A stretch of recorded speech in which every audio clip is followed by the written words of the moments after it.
Salut à tous, aujourd'hui on va parler d'un sujet qui est mentionné dans les évangiles de Luc, dans les psaumes de Luc. Et j'ai avec moi Romaric, pasteur essénien, et on va aborder ce passage de Luc de la résurrection du point de vue de l'enseignement essénien. Euh, En tout cas, merci Aurore pour ce partage. Je pense qu'il faut d'abord préciser à nos auditeurs pourquoi nous faisons tout ça. C'est quand même très important. Mm. Nous le faisons parce que, en fait, Jésus était un maître essénien et nous sommes la tradition essénienne contemporaine. Nous le faisons parce que il parlait en parabole et tout ce qui est mis dans le Nouveau Testament est comme présenté sous forme de mystère caché. Donc il faut avoir une idée de lecture. Et le but c'est de pouvoir en fait relire ces textes avec cette posture d'essénien. C'est-à-dire dans la compréhension des symboles esséniens. Et c'est la raison pour laquelle nous faisons tout ça. Et c'est encore plus criard, cette idée de voir avec un œil essénien les paroles, euh, les récits bibliques qu'on fait de ce Nouveau Testament, d'autant plus à ce niveau de la résurrection. Première chose, on peut déjà se poser la question parce que c'est une petite réflexion qu'on a eue en comparant les quatre textes, en fait, on n'a pas le même récit de la résurrection du Christ. Donc on peut se poser Les quatre textes de... les différents évangiles, Luc, Matthieu, Mm. Marc. Marc et Jean, on n'a pas le même récit de l'événement. Donc on peut se poser la question de savoir euh, comment se fait-il que pour quelque chose d'assez normal, on ne puisse pas avoir un témoignage. Donc ça prouve qu'en fait, il ne s'agit pas forcément d'un récit qu'il faut prendre à la lettre, mais qu'il y a un message qui est caché et que chaque évangéliste a essayé de décrire en fait ce moment-là pour faire passer le message qui voulait transmettre en fait aux générations futures. Déjà, ça c'est le premier point. Maintenant, revenons maintenant sur le cadre de, euh, de cette idée, de cet épisode de la résurrection. Jésus a été crucifié, entre guillemets, et le lendemain, en fait, voilà, il a été enterré, mis dans la grotte, et dans sa sépulture, en fait. Et qu'est-ce qui se passe? C'est que le lendemain, des disciples, constitués de Marie-Madeleine, viennent voir le corps du maître, tout simplement. Et là, à leur grande surprise, il n'est plus là. Et là, il y a des anges qui apparaissent et qui leur disent, mais qu'est-ce que vous cherchez ici? Celui que vous cherchez n'est plus là. Et il leur indique en fait que, voilà, vous le rencontrerez en retournant vers la Galilée. Et sur le chemin, elle rencontre Jésus qui leur dit aussi, voilà, qui confirme en fait le dire des anges quelque part, et qui lui a dit, bah, allez porter ces témoignages aux disciples. Mais le point important de l'épisode, c'est que les disciples ne l'ont pas cru. Ils n'ont pas cru au discours de ce que leur rapportaient les femmes qui avaient témoigné de la rencontre à Jésus. C'est très, très symbolique en fait, et c'est même pour moi en fait quelque chose qui est prémonitoire pour le devenir même Mm. de ce que va devenir le christianisme, entre guillemets. Mm. Donc ça, c'est dans les grandes étapes. Maintenant, entrons beaucoup plus, un peu en détail, dans une lecture qui se veut un peu symbolique hein, de ce texte-là.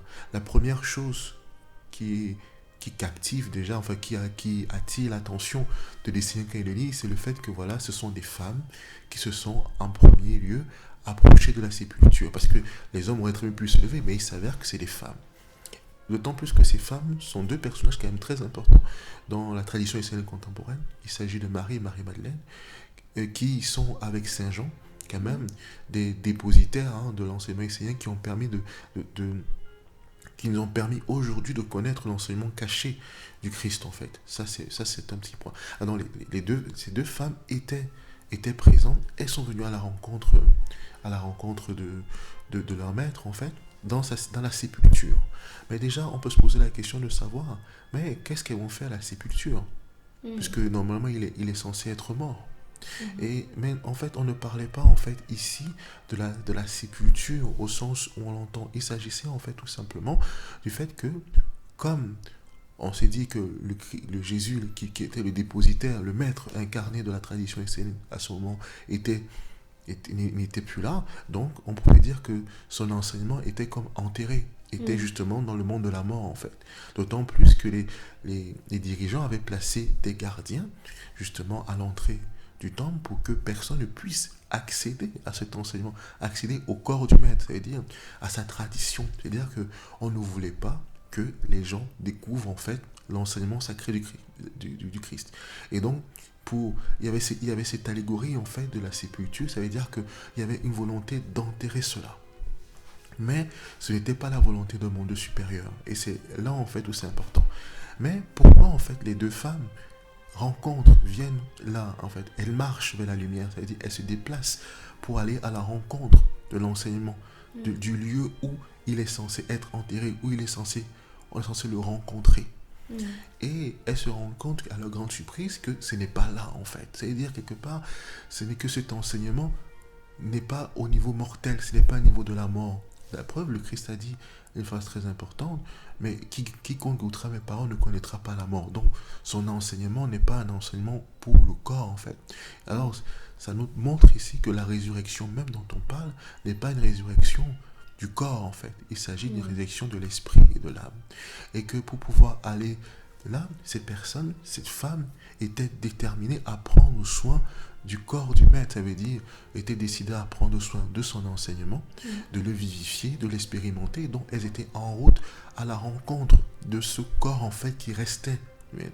Et là en fait, qu'est-ce qu'elles viennent à la rencontre? Une fois que tu expérimentes, elles rencontrent l'ange qui a comme déroulé la pierre, ça veut dire qui a ouvert le chemin et qui s'est assis sur la pierre, ça veut dire quelque part il leur a montré que l'ange, c'est le plus haut. Ça montre en fait que derrière le message du Christ, donc, il y a un monde angélique en fait.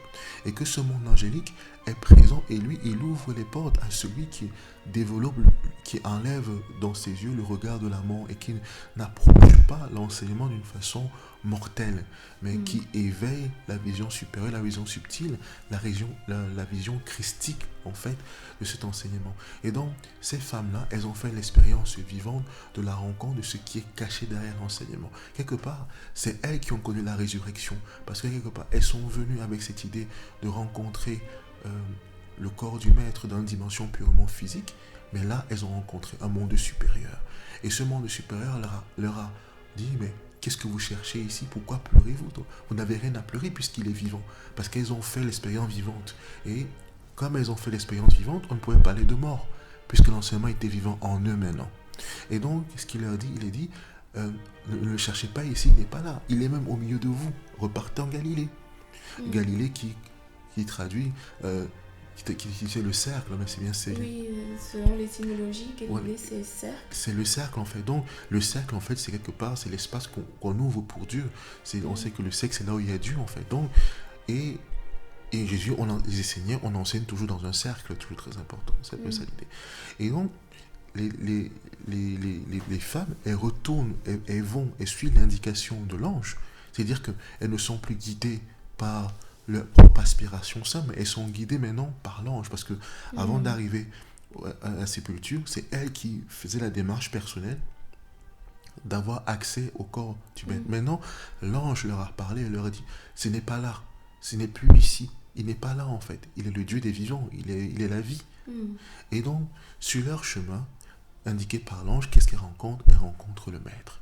Elle rencontre le maître qui n'est plus le maître comme avant, puisqu'elle l'a rencontré maintenant dans le cachet, c'est-à-dire qu'elle peut le voir tel qu'il est lui-même. C'est ça en fait. Donc elles ont rencontré le maître Jésus, c'est-à-dire ce qui était derrière le maître Jésus, le Christ lui-même. Et ce qui l'animait en fait. Et donc et qui leur a dit, maintenant que vous m'avez vu, allez témoigner que je suis vivant. C'est-à-dire que je ne suis pas mort et que les prophéties se sont accomplies. C'est que l'enseignement que j'ai transmis est un enseignement de vivant. Et donc du coup, lorsqu'elles vont porter ce témoignage, c'est-à-dire cette vie qu'elles ont vécue aux disciples qui n'avaient pas eu l'occasion de vivre cela, les disciples ne l'auront pas cru, parce que tout simplement, ils n'étaient pas préparés. Ils n'avaient pas fait cette expérience vivante de l'enseignement de l'intérieur et étaient restés par rapport à leur attente qui étaient dans la sépulture, justement. C'est-à-dire que toute leur attente de voir le Messie comme celui qui allait libérer Israël, tout ça. Donc, tous leurs espoirs étaient enterrés dans la sépulture, en fait. Alors que les femmes avaient fait cette expérience vivante de traverser cela et d'expérimenter vraiment et au point de rencontrer le message qui était caché derrière l'enseignement du Christ de manière profonde. Hmm. Justement, entre guillemets, la non-croyance ou le rejet des disciples de ce que Marie et Marie-Madeleine ont rapporté, c'est un parallèle en fait avec cette idée des gardiens en fait. Les gardiens qui gardent une sépulture, c'est-à-dire qui... euh, ça fait un parallèle avec le fait qu'ils gardaient une vision précise de comment le Christ devait apparaître, comment il devait ressusciter. Et ils n'ont pas accueilli le nouveau, ils n'ont pas accueilli en fait la révélation de Marie comme il se devait, parce qu'ils étaient emplis de cette vision qu'ils avaient. Ils étaient attachés uniquement au côté mortel de l'enseignement.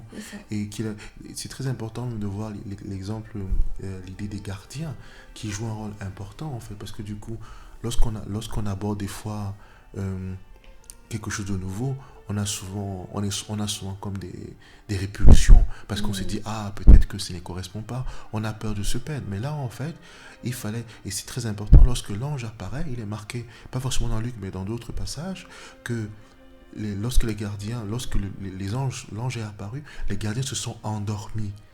C'est très fort, ça veut dire que lorsqu'elles sont arrivées en fait, leurs gardiens à elles, à ces deux femmes ont été comme mis en sommeil. Et donc, elles pouvaient voir avec leur âme qu'est-ce que c'était l'enseignement du Christ, indépendamment de leur concept.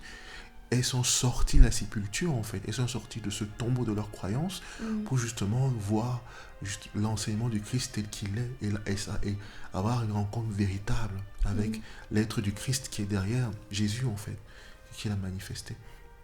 Et là, c'est un épisode fort qui montre en plus, lorsqu'elles reviennent, c'est un élément qu'on peut aussi même appeler, c'est-à-dire le retour, cette idée de, elles rencontrent l'enseignement du Christ dans sa vérité, elles font cette expérience vivante que cet enseignement est ressuscité, justement, parce qu'il n'est plus vécu d'une manière mortelle, mais il est vécu dans leur âme.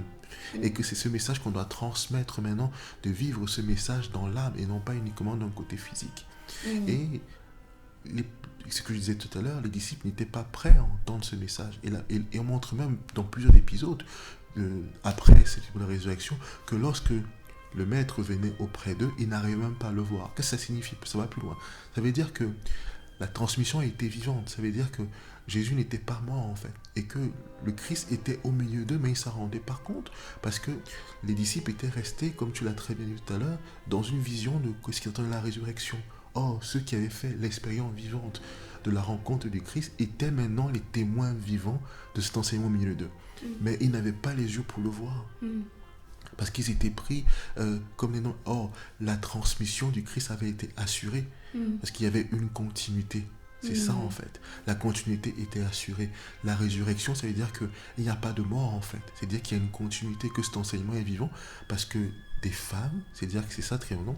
Qu'est-ce qu'on entend par être femme dans la tradition essénienne?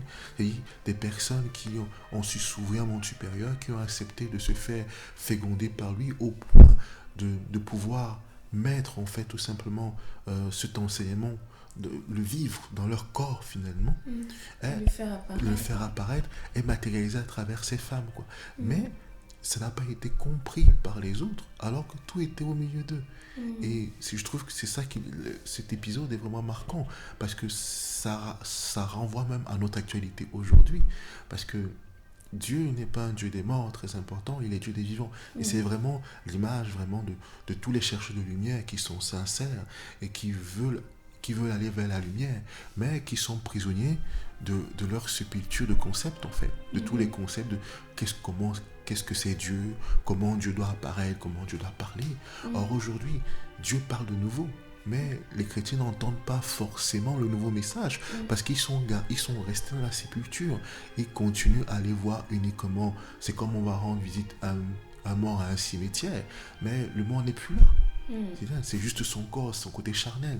Alors que la vie continue à circuler, et aujourd'hui elle circule, parce que c'est d'abord la tradition essénienne, donc il y a l'enseignement a continué, elle a été transmise à travers Marie, Saint Jean, Peter Doneuve, Ombram, aujourd'hui Olivier Manetara, hein, et elle continuera certainement après, parce que Dieu est Dieu, et lorsqu'il veut parler, et lorsqu'il veut se révéler, il utilise en fait les outils qu'il veut, les êtres qu'il veut, et c'est aux chrétiens sincères de se mettre dans la disposition d'esprit, de voir le nouveau, et de ne pas être comme des disciples, certains disciples de Jésus, qui ont rejeté le nouveau parce qu'ils étaient enfermés dans leur concept du christianisme.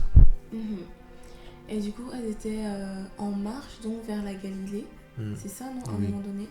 Et en fait, c'est une marche pas uniquement physique, en Tout fait. à fait.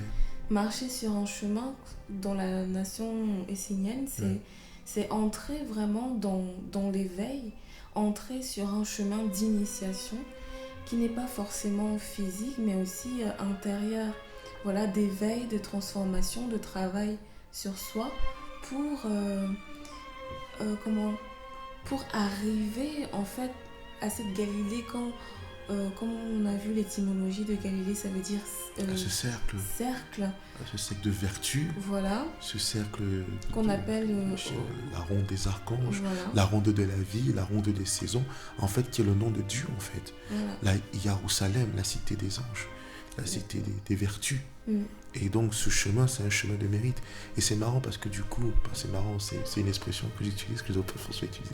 Mais en fait, le chemin, c'est marqué le chemin d'Emmaüs. C'est vraiment ce chemin, c'est allégorie d'Emmaüs en fait. Donc nous devons prendre ce chemin de la transformation et d'accepter justement de sortir de nos ténèbres pour aller vers la lumière, de prendre ce chemin, de sortir de notre sépulture, c'est ça en fait, la résurrection, de sortir notre identification au corps pour entrer dans le chemin de la vie, et justement, et quand dans le chemin de la vie, on est en accord avec cette idée que Jésus nous a transmise en disant « Je suis le chemin, la vérité et la vie.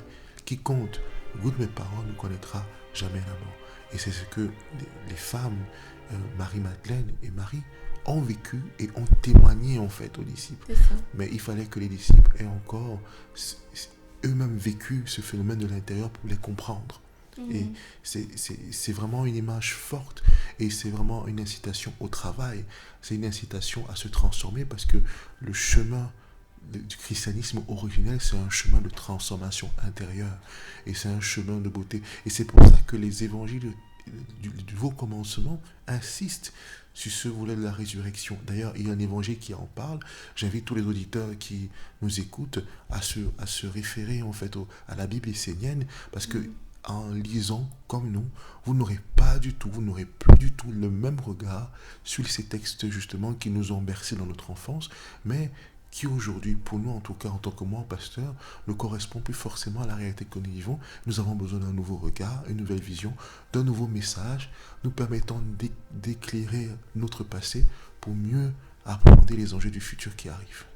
Voilà, d'ailleurs, on mettra en fait un lien pour se procurer éventuellement, pour ceux qui le souhaitent, la Bible essénienne, qui est cet évangile du nouveau commencement. La nouvelle révélation de Dieu pour notre époque. Et donc, on vous dit à très bientôt et surtout, likez, partagez et dites-nous en commentaire ce que ça a évoqué chez vous et surtout si vous avez d'autres questions sur ce qu'on a dit ou sur d'autres passages qui vous viennent en tête ou même sur la Bible essénienne, voilà, vous écrivez-nous. Il y a des questions sur des passages du Nouveau Testament. On ne se concentre que sur le Nouveau Testament parce que nous ne voulons pas forcément étudier tous les textes de la Bible. On étudie le Testament parce que ça relate quelque part l'histoire du maître Jésus. Et comme j'ai expliqué, le maître Jésus, c'est un maître essénien. Et il nous intéresse parce que du coup, il nous a transmis un certain savoir. Et le but, c'est quand même de comprendre ce savoir-là parce que ce savoir est éternel. Et il est juste en résonance avec ce que nous vivons aujourd'hui. Et c'est pour ça que nous n'étudions que le Nouveau Testament en ce qui concerne la Bible chrétienne. Voilà, en tout cas, mettez-nous ça en commentaire et puis on se fera un plaisir de pouvoir y répondre. Merci. Voilà, on vous dit à bientôt. À très bientôt.